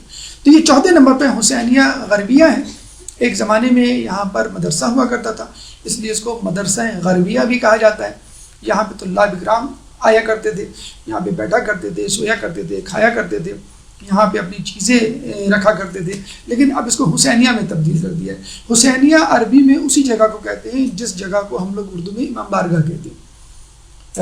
سعودی عرب میں ہو، کویت میں ہو، بحرین وغیرہ میں آپ کو امام بارگاہ نہیں بلکہ امام بارگاہ اردو کا لفظ ہے، تو وہاں پہ حسینیہ لفظ استعمال ہوتا ہے۔ پانچویں نمبر پہ گیٹ، دیکھیں 4 مین گیٹ ہیں بلکہ 5 گیٹ آپ سمجھ لیجئے۔ تو جس گیٹ سے آپ داخل ہو رہے ہیں اس گیٹ کے سیدھے ہاتھ پہ یہ گیٹ ہے، یہ دیکھیں یہ گیٹ ہے جہاں سے آپ داخل ہوئے، یہ ہے آپ کا مین گیٹ۔ آپ نے جو ہے باب مسلم بن عقیل دیکھ لیا، آپ نے جو ہے اس کے بعد مسجد خضرا دیکھ لی، ٹھیک ہے، اور اس کے بعد جو ہے یہ آپ آگے حسینیہ غربیہ، یہ جو گیٹ ہے یہ والا، یہ ہے باب توسی، شیخ توسی جو آئے تھے، تو وہ اس گیٹ کے باہر ایک مسجد ہے، اس کا تذکرہ انشاءاللہ نیکسٹ ٹائم کریں گے ہم، مسجد توسی، وہاں پہ انہوں نے اپنا مسکن بنایا تھا، یعنی وہ گھر تھا ان کا، انہوں نے پھر وصیت کی تھی کہ مجھے یہیں پہ دفنایا جائے، تو پھر وہیں پہ دفن ہوئے، وہاں پہ ابھی ان کی قبر مبارک ہے۔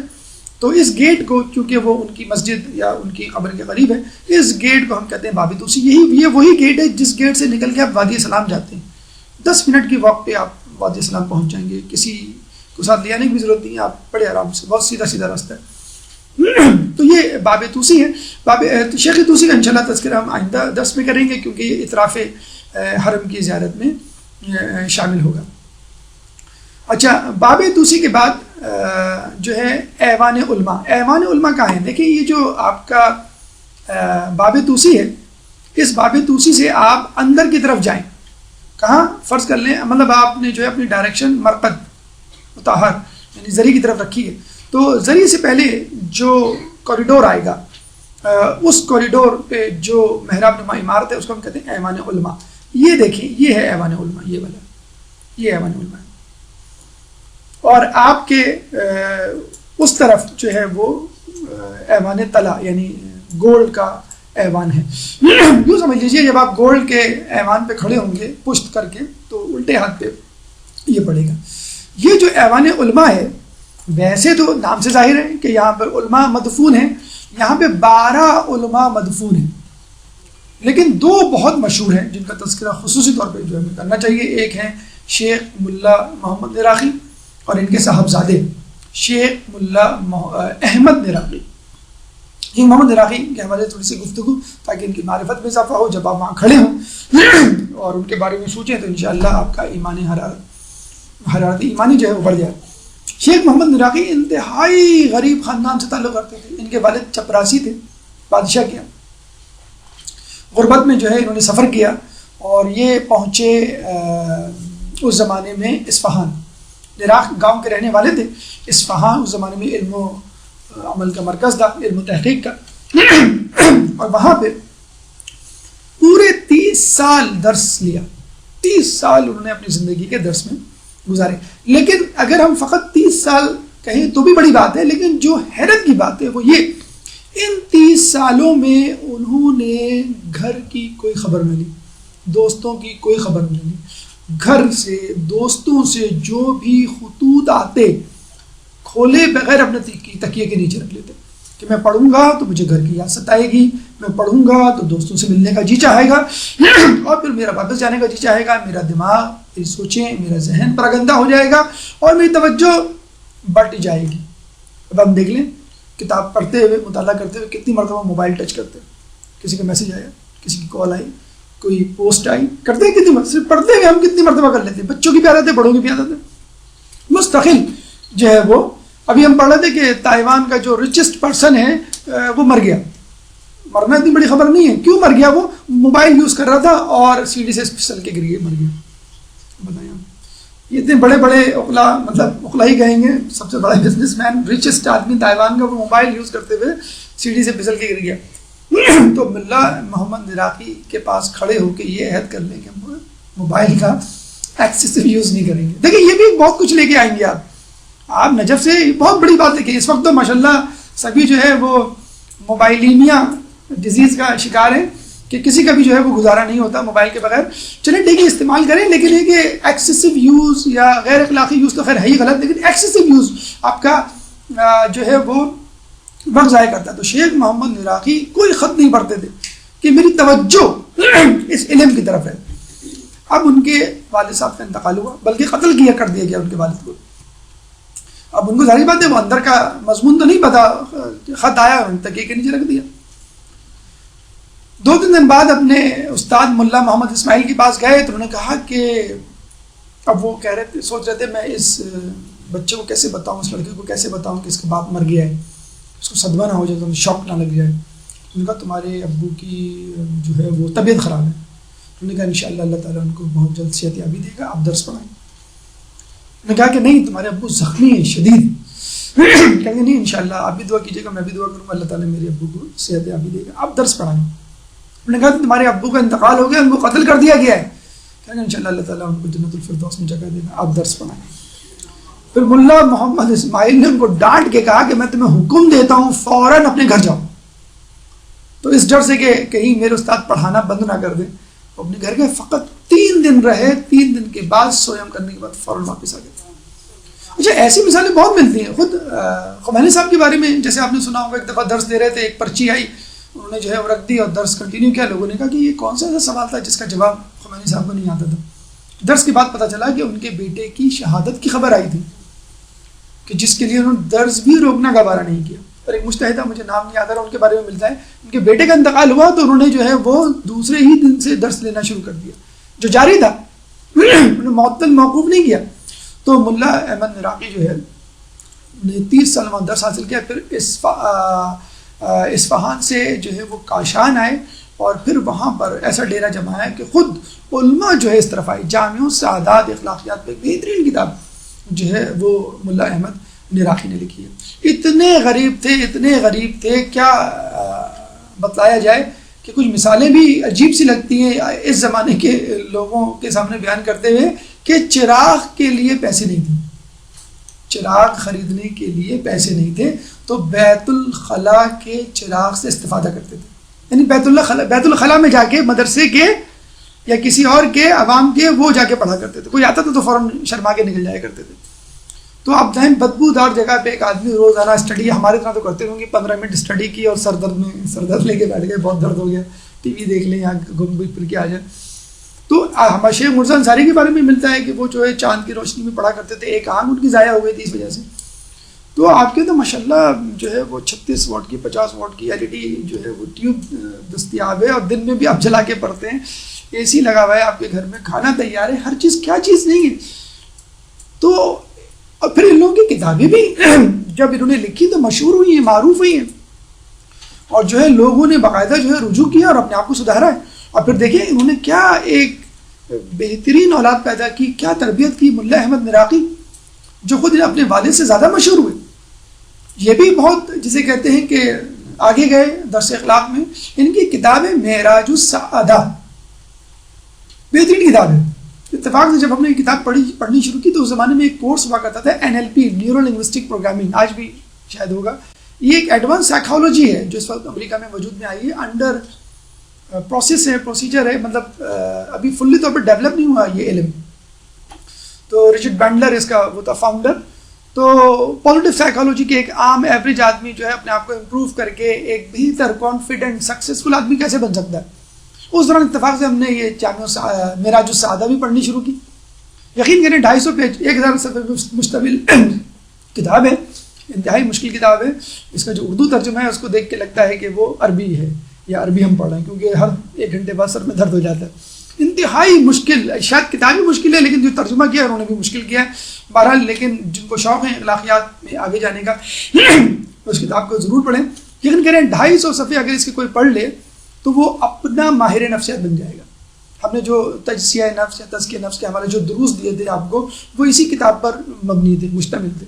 1000 کتاب پر مشتمل کتاب ہے، بالکل بیسس آف سائیکالوجی یا بیسس آف سینس یا گناہ کے بنیادی محرکات کیا ہوتے ہیں، کہ ہم کیوں کرتے ہیں گناہ، کیا ڈس بیلنس ہو جاتا ہے، کیا کیمسٹری امبیلنس ہوتی ہے باڈی میں، کسی وجہ آدمی گناہ کر بیٹھتا ہے. تو وہ جیسے آپ کہتے ہیں نا بی کمزوری ہے، کمزوری کیا ہے، کیلشیم کی کمی، ٹھیک ہے آپ نے کیلشیم کھا لیا. کمزوری ہے، کمزوری ہیموگلوبن کی کمی، ٹھیک ہے آپ نے آئرن کھا لیا. تو جس چیز کی کمی ہے آپ نے وہ لے لی. تو جب آپ کا دل گناہ کی طرف مائل ہوتا ہے تو کس چیز کی کمی ہے کہ آپ گناہ کر رہے ہیں. تو پھر آپ جاتے ہیں بھی ہاں بھائی میری جو ہے وہ عقل کم ہو گئی ہے، میری جو ہے وہ خواہشات بڑھ گئی ہیں، یا فلاں چیز جو ہے اس میں امبیلنس. تو یہ تمام چیزیں انشاءاللہ اگر آپ پڑھیں، سکون سے پڑھیں. ضروری ہے کہ 1000 پیج آپ ایک فرصت میں پڑھ ڈالیں، 1 صفحہ 2 صفحہ روزانہ کر کے پڑھیں. یہ وہ کتاب ہے کہ جس کے بارے میں آیت اللہ بہجت نے ایک شخص کو ریکمینڈ کیا تھا. وہ آیا تھا آیت اللہ بہجت کے پاس، کہنے لگا کہ مجھے علم عرفان سیکھنا ہے. تو آیت اللہ بہجت نے کہا کہ پہلے تم معراج السعادہ پڑھ کے آؤ اور اس پہ عمل کر کے آؤ. تو وہ شخص گیا، اس نے وہ کتاب پڑھی 1 سال. آپ کہیں گے بھی مہینے 2 مہینے بھی لگا سکتا تھا صبح سے لے کے شام تک. نہیں، اس نے عمل بھی تو کیا، ہم جیسا تھوڑی تھا.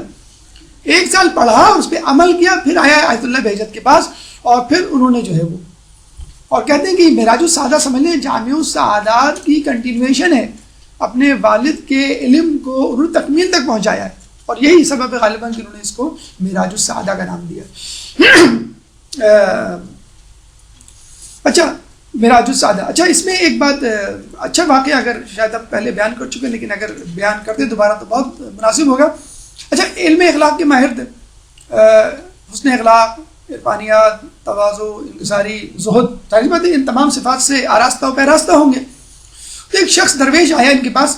اچھا، اس زمانے میں کیا ہوتا تھا کہ لوگ جو ہے نا علم سیکھنے استاد کے پاس جاتے تھے اور استاد کے گھر ڈیرا جما لیتے تھے. آج کل تو خیر یہ بڑا مشکل ہے، آپ اپنے چچا ماموں کے گھر جا کے 1-2 دن نہیں رہ سکتے. تو اس کے گھر رہتے تھے. کیوں؟ وہ نوٹ کرتے تھے یہ ہمارا استاد کب اٹھتا ہے، کب سوتا ہے. یہ تھوڑی کہ آپ نے نماز شب پہ لیکچر دیا اور مزے سے جو ہے وہ نماز شب غائب کر کے بیٹھے ہیں، کسی کو کیا پتا. وہ دیکھتے تھے ہمارا استاد کیا کیا کر رہا ہے، کس وقت کیا اذکار کر رہا ہے، لوگوں سے ملتا ہے. تو جب وہ گیا، ان کو دیکھا تو اچھا وہ آیا تھا، آنے کا مطلب ہے مہینے 2 مہینے، اور ہو سکتا ہے سال 2 سال رہے گا. وہ 2-3 دن بعد ہی اس نے جو اپنا جو ہے بورا بستر لپاٹا کہ میں تو جا رہا ہوں. تو مولا احمد نراقی نے کہا تم مجھ سے کچھ سیکھنے آئے تھے، ابھی تک تو ہماری کلاسیں نہیں شروع ہوئی، تم نے مجھ سے کچھ سیکھا ہی نہیں اور تم جا رہے ہو. کہیں گے مجھے بہت افسوس کے ساتھ کہنا پڑتا ہے کہ آپ کی کتاب پڑھ کے مجھے یہ لگا کہ آپ بہت پہنچے ہوئے بزرگ ہوں گے، آپ تو کچھ بھی نہیں ہیں. کہنے کیوں؟ کہنے اتنے ٹھاٹ باٹ. اچھا ان کے ابو نے بڑی قسم پرسی کے دن دیکھے تھے، لیکن بہرحال ہوتا ہے بعض اوقات آپ درخت لگاتے ہیں اور پھل جو ہے وہ بچے کھا رہے ہوتے ہیں اور تھینک یو بھی نہیں کہہ رہے ہوتے بعض اوقات. تو ان کی زندگی ایسی نہیں تھی، بڑے شاہانہ ٹھاٹ باٹ تھے بالکل بادشاہوں جیسے. تو انہوں نے کہا کہ آپ کیا اخلاق پہ عمل کریں گے، آپ کے اندر کیا زہد ہوگا، نوکر چاکر، کھانا پینا، لذیذ غذائیں اور نرم بستر اور مویشی اور زراعت اور پراپرٹی، محل جیسا گھر آپ کا. تو وہ شرمندہ ہوئی کہ ہاں تم بات صحیح کر رہے ہو. کہنا آپ کے اندر تو زہد ہو ہی نہیں سکتا. زہد تو یہ کہ آدمی دنیا کی محبت نکال کے بھیج دے اور آپ دنیا کو چمٹا کے بیٹھے ہوئے اپنے آپ سے. نے کہا کہ مجھے لگتا ہے کہ مجھے تمہارا شاگرد بننا چاہیے، تم مجھ سے کچھ نہ سیکھ سکے، چلو ٹھیک ہے میں تم سے کچھ سیکھ لیتا ہوں. اچھا اس زمانے میں دیکھیں علماء ایسے ہوا کرتے تھے، یعنی کہ اپنی بات پہ تل جائیں، نہیں استاد نہیں میں صحیح کہہ رہا ہوں تم غلط کہہ رہے ہو. مجھے یاد نہیں آ رہا عالم دین کا کہ غالباً ایران کی بات ہے کہ وہ ایک جگہ درس اخلاق چلا کرتا تھا، وہ درس دیا کرتے تھے. ایک دن جب وہ آئے تو ان کے اسٹوڈنٹ نہیں آئے تھے، تو وہ سامنے جو درس ہو رہا تھا وہاں جا کے بیٹھ گئے، وہاں بھی درس اخلاق چل رہا تھا، وہ بیٹھ گئے. اچھا ان کی جب اسٹوڈنٹ آنے لگے ایک ایک کر کے تو وہ خاموشی سے اپنے پاس آ کے بٹھا لیا، سنو کیا کہہ رہے ہیں. اب پورا درس سنوا دیا ان کو. اس کے بعد جو ہے وہ ان کی جو طلباء جو جمع ہو گئے تھے انہوں نے کہا کہ استاد آپ نے درس لیا، آپ نے بلکہ خود آپ یہاں آ کے بیٹھ گئے اور پھر ہمیں بھی یہ درس سنوا دیا، پورا آج کلاس آیا ہوگی. کہیں گے آج سے ہم سب ان کا درس لیا کریں گے، استاد سمیت اپنے شاگردوں کو لے کے کہ نہیں میرا علم کیا، میری نالج کیا، یا ہمیں ان کا علم. تو دیکھیں ملا احمد نراقی، دیکھیں یہ سب تمام باتیں نا آپ ایوان علماء میں کھڑے ہو کے سوچیے گا اور بڑا لطف آئے گا کہ میں وہاں پہ کھڑا ہوں، میں وہاں پہ کھڑی ہوں کہ جہاں پہ ملا احمد نراقی مند دفن ہے، یہ وہ جگہ ہے کہ جس شخص نے میراج السعادہ لکھی، یہ وہ جگہ ہے کہ جس نے جو ہے زہد میں کمال حاصل کیا. اچھا اس درویش نے کہا کہ میں تو نہیں سمجھتا کہ میں آپ سے کچھ سیکھوں. نے کہا ٹھیک ہے کوئی بات نہیں، میں تسلیم کرتا ہوں اور میں ناکام ہو گیا تمہیں کچھ سکھانے میں تم سے کچھ سیکھتا ہوں، تم مجھے زہد سکھاؤ، زہد کیا ہوتا ہے، زہد کو کیسے حاصل کیا جاتا ہے. تو اس نے کہا کیسے سیکھیں؟ کہیں گے میں تمہارے گھر چلتا ہوں. میں کہنا میرا تو کوئی گھر نہیں، کہنا ٹھیک ہے میں تمہارے ساتھ چلتا ہوں، تم جہاں جاؤ گے وہاں پہ میں رکوں گا، رہوں گا. سلمان فارسی کا بھی تو گھر نہیں تھا نا، کہتے ہیں وہ گورنری مدائن جب تھے تب بھی درختوں کے نیچے سویا کرتے تھے. تو میں تمہارے ساتھ چلتا ہوں، تمہارے ساتھ رہتا ہوں، جہاں تم ہوگے جیسے تم کھاؤ گے. اس نے کہا چلو ٹھیک ہے صحیح ہے، اب میرے ساتھ چلو. اب وہ اکڑ گیا کہ اب میں جو ہوں اس کا استاد. وہ چلنے لگے، چند قدم چلے ہوں گے، تھوڑی دور گئے ہوں گے، ایک دم سے اس نے کہا کہ ارے یہ کیا ہو گیا. کہ کیا ہوا؟ کہ میں اپنا کشکول بھول گیا آپ کے گھر. کشکول بھول گئے؟ کوئی بات نہیں. کہ نہیں بڑا امپورٹنٹ، بہت اہم. اچھا جب یہ ملا احمد نراقی اپنے گھر سے نکل رہے تھے اور جب اس سے کہا کہ چلو میں تمہارے ساتھ چلتا ہوں، تو بس مڑ کے نہیں دیکھا اپنے گھر کو. اچھا درویش نے کہا کہ یہ تالا تو آپ لگا دیں. کہ تالا کیا لگانا، جب چھوڑ دیا سو چھوڑ دیا، زہد ایسی تو سیکھوں گا میں. نہیں اپنے نوکر چاکر کو تو بتا دیں آپ کچھ دنوں کے لیے جا رہا ہوں. کہ نہیں میں نے چھوڑ دیے نوکر چاکر. نہیں آپ جو ہے وہ گھر والوں کو کم از کم بتا دیں کہ آپ کہا نہیں میں نے سب کو چھوڑ دیا، مجھے زہد اختیار کرنا ہے نا. تم خود کہہ رہے ہو کہ اتنی ساری چیزیں لے کے بیٹھا ہوں، مجھے کیسے زہد اسی وقت آئے گا جب میں چھوڑوں گا. اچھا اب یہ وہاں پہنچے کشکول، وہ بھول گیا، کہنے لگا میرا کشکول رہ گیا. وہ اتنا پریشان جیسے جان نکلی آ رہی. کشکول ہی تو ہے، کون سی ایسی بڑی چیز. نہیں میں اس کشکول کے بغیر نہیں رہ سکتا. کہ میں اتنی بڑی جائیداد چھوڑ کے آیا ہوں اور اس کے بغیر رہنے کے لیے تیار ہوں، اور تو ایک کشکول کے بغیر نہیں رہ سکتا. زہد تجھ میں ہے یا مجھ میں ہے؟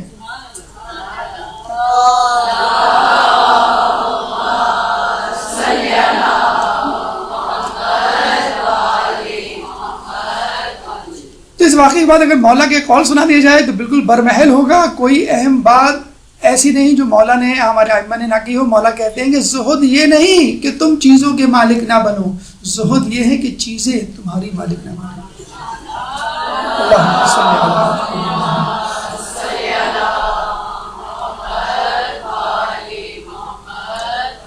پیسہ جب جیب میں ہو تو انسان اس کا آقا ہوتا ہے، اور جب پیسہ دماغ میں ہو تو انسان غلام بن جاتا ہے. تو پیسے کو جیب میں رکھے، جس کا جو مقام ہے جب بھی آپ اس کو اپنے ذہن پہ سوار کریں گے اور اس کو اپنا ذریعہ جسے شان بنائیں گے تو آپ جو ہے وہ سوال کا شکار ہو جائیں گے. اچھا یہ ایک اہم بات ہمارے ائمہ پہ ایک الزام لگایا جاتا ہے کہ انہوں نے پولیٹیکلی سیاسی طور پہ یا معاشرتی طور پہ لوگوں کی فلاح و بہبود یا سیاسی حکومت کے حوالے سے کوئی بھاگ دوڑ نہیں کی. بس مولا علی کی ہمیں بھاگ دوڑ نظر آتی ہے. 4.5 سال خلافت تھی وہ بھی لوگوں نے بیعت کی. باقی ائمہ پہ نعوذ باللہ اغیار اور کچھ بعض احباب بھی مشوش ہوتے ہیں کہ عملی سیاست میں کیوں نہیں حصہ لیا. دیکھیں عملی سیاست کا مطلب یہ نہیں ہوتا کہ آپ کو کوئی عہدہ دیا جائے, آپ گورنر بنے, M N A M P A بنایا جائے, پھر آپ کو جو ہے وہ سیاسی عہدہ یہ بھی ہوتا ہے کہ یو این او کا سیکریٹری جو ہے وہ اپنے قدموں پہ چل کر آپ کے پاس آیا. عباس سستانی کے پاس آیا تھا نا بانکی پور, تو لوگ لائن لگا کے کھڑے ہوں آپ سے ملنے کے لیے. تو ملا احمد عراقی بہرحال عالم بھی تھے اور ایک روب و دبدبے والے بھی تھے, ایک شان والے بھی تھے. تو کاشان میں ایک ظالم گورنر اپوائنٹ ہوا. لوگوں نے کمپلین کی ملا احمد عراقی کے پاس جا کے, انہوں نے کہا کہ آج سے تم معزول. اچھا یہ تھے بھی اتنے ماشاءاللہ روب و دبدبے والے, وہ واقعی معزول ہو گیا. معزول مطلب اب اس کی کوئی بات ہی نہیں سن رہا تھا, اس کے نوکر چاکر نہیں سن رہے, اس کے انتظامیہ نہیں سن رہی. کہتے ہیں حکومت یہ رٹ نہیں ہے, فلاں جگہ تنظیم, فلاں جگہ یہ گروہ, فلاں جگہ یہ, حکومت کی کوئی بات ہی نہیں سن رہا. تو وہ گورنر بیچارہ بیٹھے بٹھائے معزول ہو گیا. کیوں؟ ملا احمد عراقی کے کہنے پر انہوں نے جا کے اعلان کر دیا کوئی اس کی بات نہیں مانے گا. وہ اتنا ان کا بلند پایا مقام اور اتنی شخصیت تھی. جب بادشاہ کو پتہ چلا کہ بادشاہ نے بلا لیا ملا احمد عراقی کو اپنے دربار طلب کر لیا کہ میں نے سنا ہے کہ تم نے میرے بھیجے ہوئے گورنر کو خود اپنی طرف سے معزول کر دیا. اچھا اب وہ بادشاہ تو ظاہر سی بات ہے ابھی اس کی ٹکر نہیں لے سکتے تھے. اس کو تو انہوں نے کہہ دیا لوگوں کے سامنے گورنر تھا کاشان کا, اس کو معزول کرو. اب ان کے دل میں دیکھیے کیسے معصوم علماء جسے کہتے ہیں, اگر ہم ان کی عادتیں ہم اپنا لیں تو ہم کہاں پہنچ جائیں. تو انہوں نے دیکھا کہ اب یہ کچھ کرنے والا ہے, اسی وقت انہوں نے ہاتھ اپنے بلند کیے اور آستینیں چڑھائیں. اے اللہ, اس شخص نے ایک ظالم حکمران ہمارے علاقے میں جو ہے مسلط کیا تھا ہم پر, میں نے اس کو معزول کر دیا. اب یہ مجھ پہ ناراض ہو رہا ہے, مجھے سزا دینا چاہتا ہے.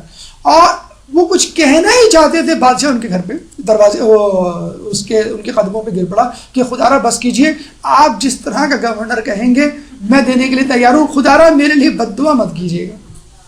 تو اگر علماء اس طرح کے ہوں, ہمارے عرفان رکھنے والے, اخلاق رکھنے والے, تو بادشاہ جسے کہتے ہیں بندہ خدا کو, جس طرح علامہ ہلی نے مسلمان کر دیا, حالانکہ جو تیمور لنگ تھا وہ مسلمان ہو گیا.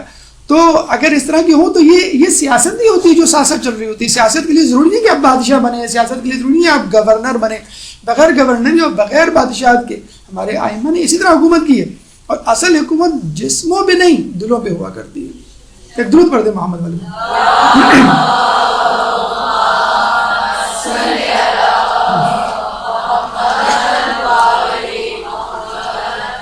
اچھا یہ ہمارا تو ارادہ تھا کہ یہ پورا لیکچر کمپلیٹ ہوگا, یہ شاید وقت ختم ہو گیا 8:30. اچھا حرم جو ہے وہ آدھے سے آدھا بھی نہیں ہوا ہے. ٹھیک ہے, تو میرے خیال میں چلیں اس کو مسجد عمران بن شاہین کو کمپلیٹ کر لیتے ہیں, پھر انشاءاللہ باقی جو ہے وہ اگلی دفعہ آپ کے سامنے پیش کریں گے. مسجد عمران بن شاہین جیسے کہ نام سے ظاہر ہے, اگر آپ اس کو جیسے میں نے کہا کہ باب کبیر پہ داخل ہونے کے بعد آپ کو اینٹی کلاک وائز چلنا ہے. ٹھیک ہے, تو یہ 7ویں نمبر پہ جو ہے وہ مسجد عمران بن شاہین ہے. اچھا مسجد بن عمران بن شاہین کے بارے میں سن لیجئے کہ یہ ایک متمول شخص تھا اور اس زمانے کے بادشاہ عضد الدولہ, اس زمانے کے بادشاہ تھا اور اس نے بہت زیادہ تعمیرات میں حصہ لیا ہے مولا کے حرم میں. تو یہ صاحب حیثیت آدمی تھا اور انتظامیہ میں تھا, فوج میں تھا. تو اس نے ایک دفعہ بغاوت کی یا نافرمانی کی بات, اور ایسی نافرمانی کی کہ بادشاہ نے اس کو جو ہے وہ پکڑنے کا حکم دیا اور اس کی موت یقینی تھی. اب یہ بھاگ کے مولا کے پاس آ گیا کہ مولا جو ہے وہ مجھے بچا لیں گے. تو مولا کے پاس آیا, 2-3 دن رہا. ایک دن اس نے خواب میں دیکھا کہ مولا خواب میں ہے, اور مولا نے کہا دیکھو کل عضد الدولہ آ رہا ہے, فلاں دروازے سے آئے گا اور زری کے پاس فلاں جگہ کھڑا ہو جائے گا اور یہ مجھ سے حاجت طلب کرے گا, مولا میری مدد کیجئے عمران بن شاہین کو ڈھونڈنے میں. تو اس کا اصل نام ہے فنا خسرو. تم پیچھے سے آ کے چپکے سے اس کو آواز دینا, اے فنا خسرو, اگر تجھے عمران بن شاہین مل گیا تو اس کے بدلے میں کیا دے گا. اب آپ کے نک نیم, بچپن کے نیم یا کسی چڑ سے جو اسکول میں تھی اس سے پکارا جائے اور فوراً کہیں گے یہ کون ہے؟ تو اس نے کہا کہ یار یہ کون ہے؟ انہوں نے کہا یہ مولا ہی کی طرف سے آواز آ رہی ہے، یا مولا ہی نے کسی کو حکم دیا ہے اور یہ میرا کام ہونے والا ہے. اور وہ بھی وہاں پہ کب کب آتے. اس نے کہا کہ اچھا، مولا نے خواب میں آگے کیا کہا عمران بن شاہین کہ تم کہنا پیچھے سے اے فنا خسرو، اگر تجھے عمران بن شاہین مل گیا تو کیا کرے گا؟ اس سے پہلے کہ وہ جواب دے تو خود جواب دینا، کیا اس کو معاف کر دے گا؟ تو وہ فوراً کہے گا ہاں معاف کر دوں. اچھا، اس کی گھگی بن گئی. یہ ایک دم سے مولا سے میں نے کہا، مولا کی طرف سے جواب آ گیا اور وہ کہہ بھی رہے ہیں کیا دے گا، اور پھر خود کہہ رہے ہیں کہ اتنا دو گے. مطلب دکاندار کہتے ہیں نا باجی آپ کتنا دو گے؟ نہیں باجی آپ اتنا دو گے؟ اتنا ہی دوں گا. تو معاف کر دے گا؟ تو اس نے کہا ہاں معاف کر دوں گا. فوراً وہ اس کے سامنے آگے کھڑا ہو گیا. اب بادشاہ کچھ کہہ ہی نہیں سکتا. پھر عمران بن شاہین نے بادشاہ کو پورا واقعہ سنایا کہ میں نے آج ہی مولا کو دیکھا، اور انہوں نے پورا بتایا کہ تم کہاں سے آؤ گے، کہاں کھڑے ہوگے اور کیا کہو گے، اور پھر مجھے کیا کہنا ہے. اسی وقت اس نے بادشاہی خلعت جو پہنا کرتے تھے درباری وہ اتاری، بادشاہ کے ہاتھ میں رکھی. کہا کہاں جا رہے ہو؟ کہ میں مسجد بنانے جا رہا ہوں. اس کے بعد مسجد عمران بن شاہین مشہور ہو گئی. اسی کی بہن کے بارے میں کہا جاتا ہے کہ اس نے مسجد خضرا بنوائی. تو ہم نے دیکھا کہ بہت زیادہ متقی پرہیزگار نہیں تھا، لیکن جسے کہتے ہیں کہ مولا کے قدموں میں آگے پڑ گیا کہ مولا جو ہے مجھے آپ بچا لیں، اور مولا نے بچا لیا. یہ جو مولا پہ الزام ہے کہ مولا نے فلاں جنگ میں اتنے مارے، اتنے قبیلے والوں کو قتل کیا، ہر قبیلے والوں کو قتل. ارے مولا نے مارے تو مولا نے بچائے بھی تو کتنے. ایک آیا تھا نا غلام بھاگتے ہوئے کہ مولا لوگ آ رہے میرے پیچھے اور میں یہاں جا رہا ہوں، آپ بتائیے گا مت. مولا فوراً بیٹھ گئے. آنے والے نے لوگوں نے کہا کہ اس شخص کو دیکھا کہ نہیں، جب سے میں بیٹھا ہوا ہوں میں نے تو نہیں دیکھا. تو بچ گیا. اس طرح کتنی سزاؤں کو جو ہے سزاؤں کا اعلان کیا گیا، پھانسی کا، قتل کا، سنساری کا، اور مولانا نے عین وقت پہ انٹروین کیا، انٹرسیپٹ کیا کہ یہ غلط ہے اور اس فیصلے کو واپس لو. ابھی ہم کوفہ جائیں گے تو وہاں بتلائیں گے. وہاں بھی ایک عورت پہ تہمت لگی تو مولانا نے اس کو کس طرح بچایا. تو مولا اگر قتل کرتے تھے تو 7 پشتوں کو دیکھ کے قتل کیا کرتے تھے. مولا اگر بچاتے تھے تو وہ آپ کا خلوص دے کر آپ کو بچا لیا کرتے تھے. اس کے بعد مکتبہ حیدریہ ہے، میرے خیال میں جو آگے تفصیل ہے وہ بھی وقت طلب ہے. انشاءاللہ اگلے درس میں اس کو مکمل کریں گے. اللہ تعالیٰ سے دعا ہے کہ جو کچھ پڑھا اور سنا اس پہ عمل کرنے کی توفیق عطا فرما. ہم سب کو امام علی کی زری کی زیارت کرنے کی توفیق عطا فرما. تمام زیارت مقدسہ کی حفاظت فرما.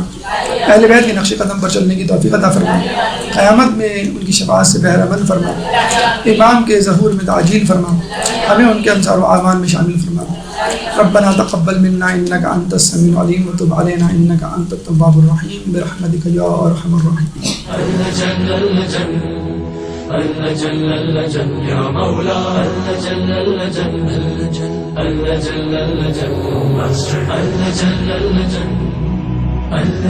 يا صاحب السماء